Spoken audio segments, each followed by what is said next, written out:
ايش الفرق ما بين الشاي الحليب العدني والشاي الكرك؟ يا هلا والله، اسعد الله اوقاتكم بكل خير. البعض دائما يسالني يقول لي هاني ايش الفرق ما بين الشاي الكرك الهندي والشاي الحليب العدني؟ الفرق كبير جدا جدا، واليوم بجيب لكم الشاي الكرك على اصوله. طبعا هو بسيط جدا، هو يحتاج له شويه معادله ويطلع معاكم على كيفكم. اول حاجه بحتاج تقريبا 360 مل حليب بقري، تمام؟ نخليه على جنب. وبحتاج مثل كمية الحليب بالضبط ماء، يعني إذا بنصلح 400 مل اللي هو كوبين تقريبا، كوبين إلا ربع، بنحتاج مثله ماء ساخن عادي. كمية الماء مثل كمية الحليب، نخليه على جنب. وهنا نحتاج السكر على حسب الرغبة، في ناس تحب السكر زيادة، في ناس تحب السكر يكون قليل.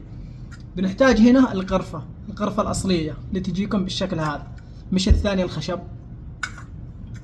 نحتاج هنا الزنجبيل الطازج، إذا زنجبيل بودر يحتاج لكم ملعقة صغيرة جدا، إذا طازج كثرتوا الكمية ما يضر.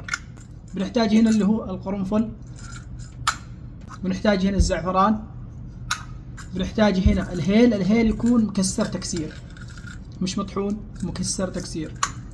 وأكيد بنحتاج الشاي البودر، ملعقتين 3 ملاعق، تمام؟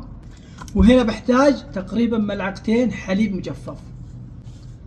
الحليب المجفف ايش نسوي؟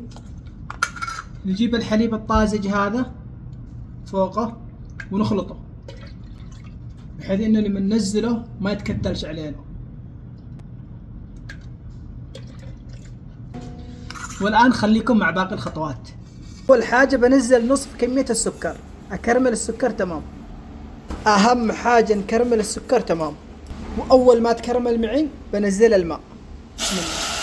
انزل باقي كمية السكر والبهارات اللي هو القرفة والزر والزعفران والهيل والزنجبيل.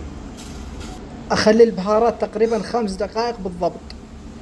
والان بنزل له الشاي، اخلي الشاي 3-4 دقائق بالضبط. يا جماعة رائحة الشاي مع البهارات حاجة خرافية. واخر حاجة انزل عليه بالحليب، خليت الحليب معاه تقريبا 2 دقيقة فقط. طبعا وهذا هو جاهز، شوفوا لي ما شاء الله تبارك الله، صفيته تماما بمصفاه. وهذا الكرك على اصوله. وبالنسبة للعدني تحصلوه على جميع حساباتي، اكتبوا الشاي الحليب العدني شيف هاني بيطلع لكم ترند. بما انكم عرفتوا ايش الفرق، لا تنسوا اللايك والمتابعة ومشاركة الفيديو.